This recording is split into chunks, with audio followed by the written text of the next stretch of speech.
मैं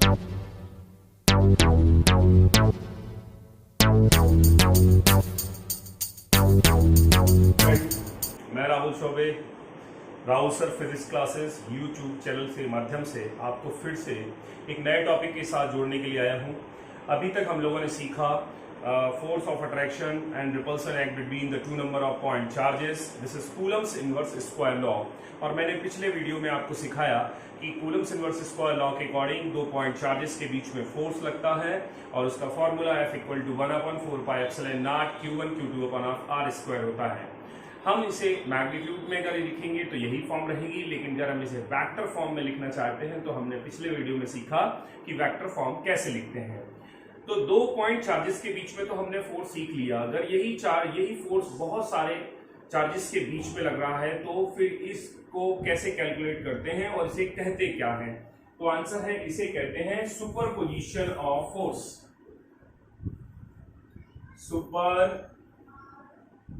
Position of force। Superposition of force, इस superposition of force में कैसे सीखेंगे? तो मेरे पास में एक कोई चार्ज है और ये कोई पॉइंट सपोज कर लेते हैं ओरिजिन पॉइंट, और यहां से कोई एक चार्ज है, this is Q1 charge, this is Q1 charge. यहां पर कोई चार्ज है, this is what, this is Q2 charge, Q2 charge. और यहां पे कोई एक चार्ज है, this is what, this is Q3 charge. अब Q1 चार्ज पर Q2 चार्ज की वजह से भी फोर्स लग रहा है और Q3 चार्ज की वजह से भी फोर्स लग रहा है। तो मैंने इसको इससे ऐसे ज्वाइन करा दिया और इसको भी इससे ऐसे ज्वाइन करा दिया। यहां से अगर हम Q1 और Q2 की डिस्टेंसेस, Q3 की डिस्टेंस देखें, this is equal to R3, this is equal to R2 and this is equal to R1 होगा। लेकिन अगर मैं इसको ज्वाइन कराऊं तो यहां से इस पर फोर्स इस डायरेक्शन में काम करेगा और यहां से फोर्स इस डायरेक्शन में काम करेगा। अगर ये फोर्स यहां लग रहा है तो ये 1 पर लग रहा है। मैंने आपको बताया था पिछले वीडियो में ऑन एंड वाई। ऑन बोले तो किस पर लग रहा है? 1 पर। किसकी वजह से लग रहा है? 2 की वजह से। 3 यहां पर ऑन मतलब 1 और किसकी वजह से लग रहा है? 3। It is clear. अब ये जो डिस्टेंस यहां पर वेक्टर टेक किया जाएगा, this is equal to R12 and this vector is equal to the R13, और यहां पर जो रिजल्टेंट फोर्स आएगा, this is equal to the F।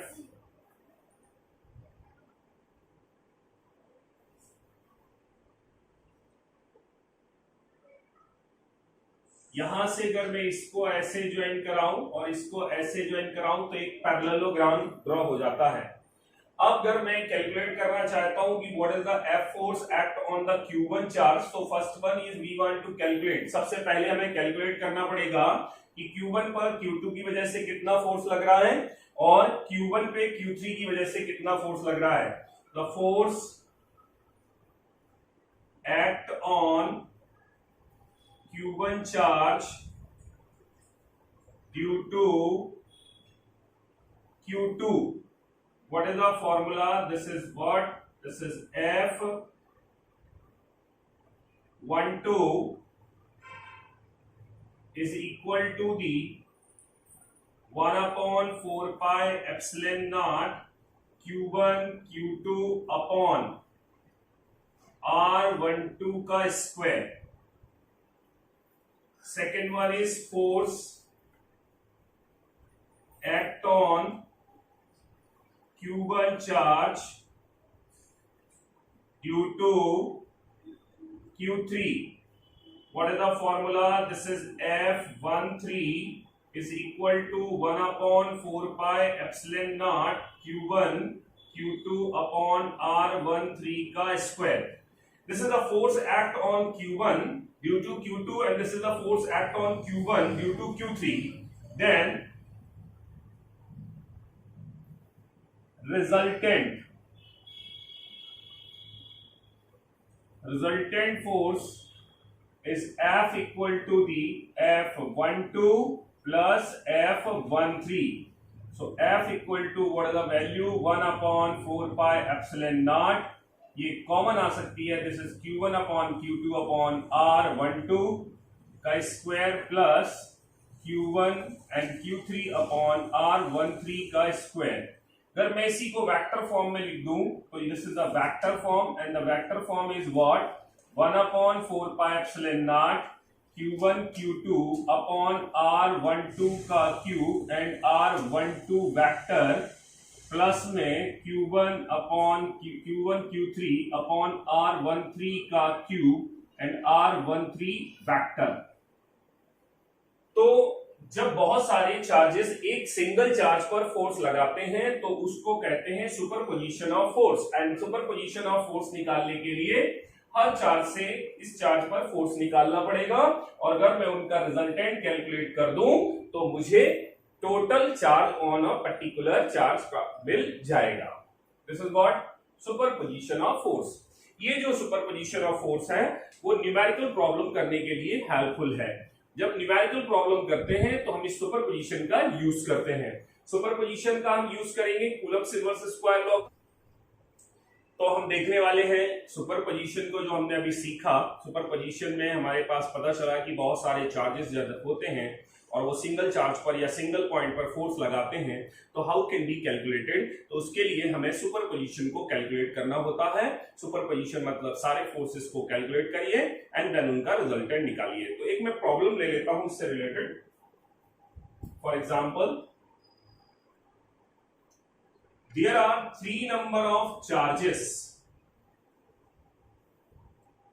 placed at the vertex।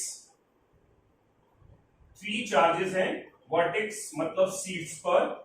there are 3 number of charges placed at the vertex of a equilateral triangle। कौन सा triangle है भाई? Equilateral triangle. अब सबको पता होगा मैथमेटिक्स से इक्विलेटरल ट्राइंगल है तो उसकी तीनों साइड्स इक्वल होती हैं और हर एंगल 60 डिग्री का होता है। Suppose that this is length is L, this is length is L and this is also L। और मैं इनके पॉइंट लिख लेता हूं। ये सपोज कर लेता हूं कि एक A पॉइंट है, दिस इज B पॉइंट है, दिस इज C पॉइंट है, और हर वर्टेक्स पर एक चार्ज रखा है। Q1 इक्वल टू उसकी वैल्यू Q है, Q2 इक्वल टू भी वैल्यू Q है and Q3 equal to भी Q है। So consider there are 3 number of charges Q, Q, Q placed at the vertex of a equilateral triangle. Then what we want to calculate? So we want to calculate the force act on capital Q charge. Force act on capital Q charge placed on the centroid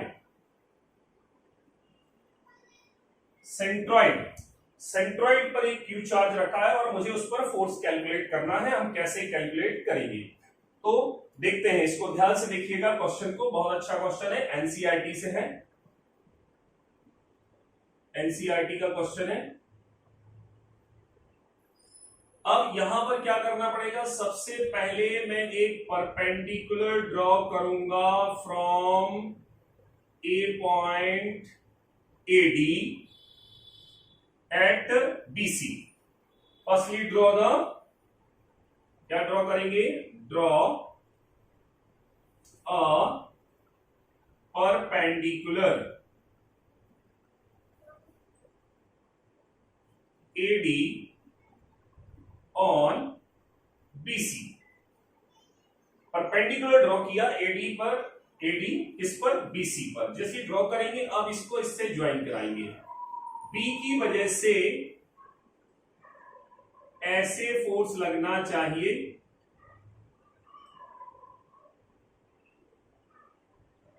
और C की वजह से ऐसे force लगना चाहिए, क्योंकि line joining पर लगता है, ऐसे फोर्स लगना चाहिए। और अगर Q की वजह से ये फोर्स लगता है तो ऐसे फोर्स लगना चाहिए। इसका मतलब है ये फोर्स है F2, ये फोर्स है F3 और ये फोर्स है F1। बट हमें कैलकुलेट करना है कि इस कैपिटल Q चार्ज पर जो सेंट्रॉइड पर रखा हुआ है उस पर कितना फोर्स लग रहा है। तो अगर मैं किसको कैलकुलेट कर लेता हूं, F1 को, किसको कैलकुलेट कर लेता हूं, F2 को, किसको कैलकुलेट कर लेता हूं, F3 को, तो मुझे इनका अगर रिजल्टेंट मिल जाए with the help of superposition, तो हम क्या कैलकुलेट कर सकते हैं कि what is the net force on it. Okay, ठीक है, चलिए देखते हैं। सबसे पहले मैं कैलकुलेट करता हूं एडी। एडी की वैल्यू क्या होना चाहिए, तो आंसर है एडी इक्वल टू होना चाहिए AC cos 30 डिग्री। अब ये क्वेश्चन आया कि ये AC cos 30 कैसे हो गया, तो this angle is 60 degree, so this angle is what 30 degree. AC makes an angle 30 degree with AD। जिन लोगों को वेक्टर नहीं आता उनको वेक्टर के बारे में बता देता हूं कि एक वेक्टर है सपोज दैट A, और if it is makes an angle theta from a particular direction, suppose that this is OA and this is B, then it will be resolved in two mutually perpendicular, दो perpendicular component में resolve हो जाता है। ये बन जाता है A cos theta और ये बन जाता है A sin theta। इसका मतलब है वेक्टर जब किसी डायरेक्शन से एंगल मेक करता है तो वो दो कंपोनेंट में रिजॉल्व हो जाएगा, और वो जिस डायरेक्शन से एंगल मेक करेगा वो कॉस है। अब अगर AC ने AD से एंगल में किया 30 डिग्री, तो ऑब्वियसली AD की वैल्यू कितनी होना चाहिए, तो कॉस में होना चाहिए, यानी अगर मैं इसको कैलकुलेट करूं, ये AC जो है वो L है, इसकी वैल्यू होती है √3/2। So what is the answer, √3/2 L AD की वैल्यू आ गई। क्लियर है not? Then what is the value of AO, ये पॉइंट है O, सो AO की वैल्यू कैलकुलेट करते हैं। Then AO equal to what, this is 2/3 of AD। जो सेंट्रॉइड की यहां तक की डिस्टेंस होती है वो 2/3 होती है। 2/3 AD की वैल्यू रखते हैं √3/2 L, 2 से 2 कैंसिल, आंसर आया L/√3। This is equal to what, AO। By अगर हम सिमेट्री देखें,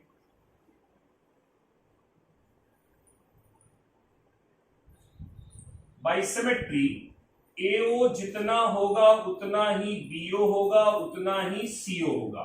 मतलब ये डिस्टेंस और ये डिस्टेंस इक्वल होगी, और अगर ऐसा है तो क्या होना चाहिए, सबके लिए वैल्यू कैलकुलेट हो जाएगी। सो what is the value of F1? F1 is what? What is the value of F2? F2 is what? F2 is a force act by Q charge on B। किस पर लगा रहा है, capital Q। The force act on capital Q by charge Q at B। Force act on capital Q by charge Q at B. What is the value? F2 is equals to 1/4 pi epsilon naught capital Q upon L/√3 का whole square. Then what is the answer? F2 बराबर 3/4 pi epsilon naught Q upon L square. मुझे लगता है कि आपको इतनी बात समझ में आई होगी। F2 की value as it is F3 is equal to भी क्या आना चाहिए, 3, क्योंकि डिस्टेंस सेम है, epsilon naught Q upon L square. F2 calculate हो गया, F3 कैलकुलेट हो गया। अब मुझे क्या करना है, F2 और F3 का रिजल्टेंट निकालना है जो कि इधर आने वाला है, और इसमें कौन सा लॉ लगेगा, by parallelogram law, resultant of F2 and F3, अच्छा इसकी डायरेक्शन भी लिख सकते हैं यहां पे, along BO, along CO, F3 will be F equal to, F dash equal to ले लेते हैं, F dash equal to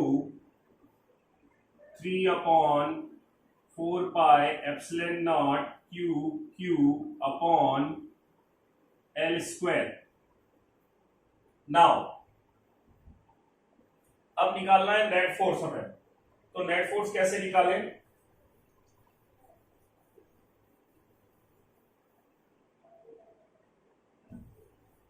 Now net force act on capital Q is F equal to F1 minus F dash. अब question आया कि आपने F1 और F dash is the resultant of F2 and F3, ये हो गए, इसका रिजल्टेंट हो गया, और F1 दूसरा एक फोर्स है, तो F1 की वैल्यू भी उतनी होगी जितनी यहां पर होगी। तो F1 कैसे कैलकुलेट, F1 की वैल्यू कितनी है, 1 अपॉन सेम होगी as it is 3 upon 4πε0 and this is equal to L square, minus में 3 4πε0 and this is L square and the answer is 0। इसका मतलब है कि the net force act on the Q charge placed on the centroid is F1 plus F2 plus F3 is always equal to 0। तो very simple.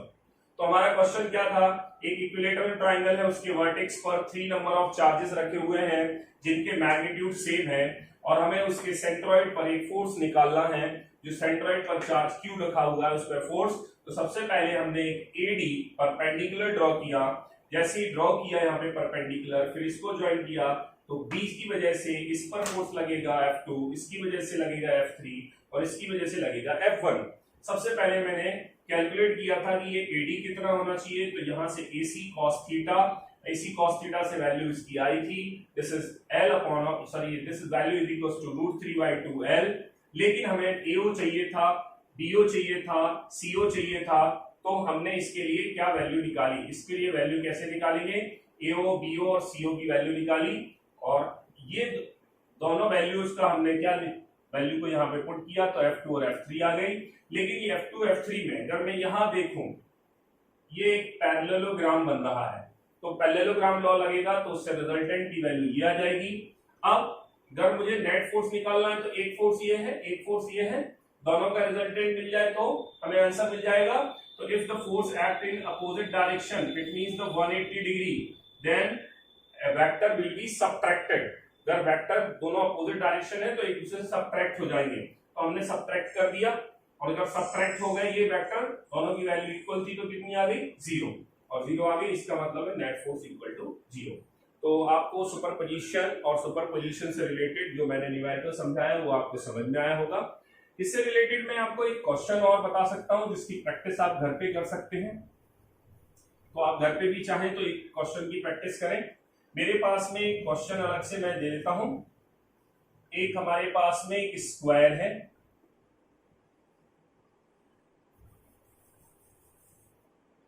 एक हमारे पास square है, square की हर side की लेंथ L है, इसके वर्टेक्स हैं A, B, C और D। इस पर चार्ज जो रखा है Q1 equal to Q, this is Q1 equal to Q2 equal to Q and Q3 equal to Q and Q4 equal to Q, और यहां पर इसके सेंटर में एक Q चार्ज रखा है, O पॉइंट पर हमें इस पर फोर्स कैलकुलेट करना है। तो आप इसको ऐसे से डायगोनल्स को ज्वाइन कराएं, डायगोनल्स को ज्वाइन करा सकते हैं। यहां से अगर हम बात करें A की वजह से फोर्स लगेगा इस तरफ, तो इसे बोलेंगे क्या, F1, B की वजह से फोर्स लगेगा इस तरफ, तो हम इसे बोलेंगे क्या, F2। C की वजह से फोर्स लगेगा इधर, तो हम इसे बोल सकते हैं F3। और D की वजह से फोर्स लगेगा यहाँ, तो यहाँ बोलेंगे F4। आप F1 और F2 निकालिए, उसका रिजल्टेंट कैलकुलेट करिए, F3 और F4 निकालिए, उसका रिजल्टेंट कैलकुलेट करिए, और फिर उनका फाइनली रिजल्टेंट निकालिए, आपको इसका आंसर गेट हो जाएगा। तो आप चाहें तो इसको घर पे प्रैक्टिस कर सकते हैं।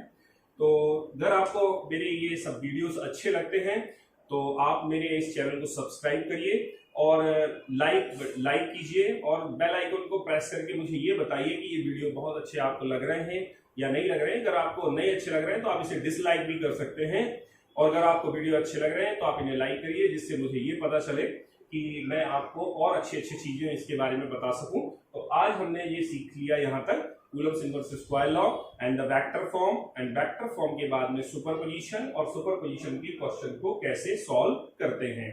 और अगर आपको कोई भी प्रॉब्लम आए आप कमेंट बॉक्स में लिखिए, मैं आपको उसका सॉल्यूशन प्रोवाइड करूंगा। ठीक है, नेक्स्ट टॉपिक में हम लोग सीखने वाले हैं, नेक्स्ट टॉपिक में सीखेंगे electric field intensity, electric lines of force,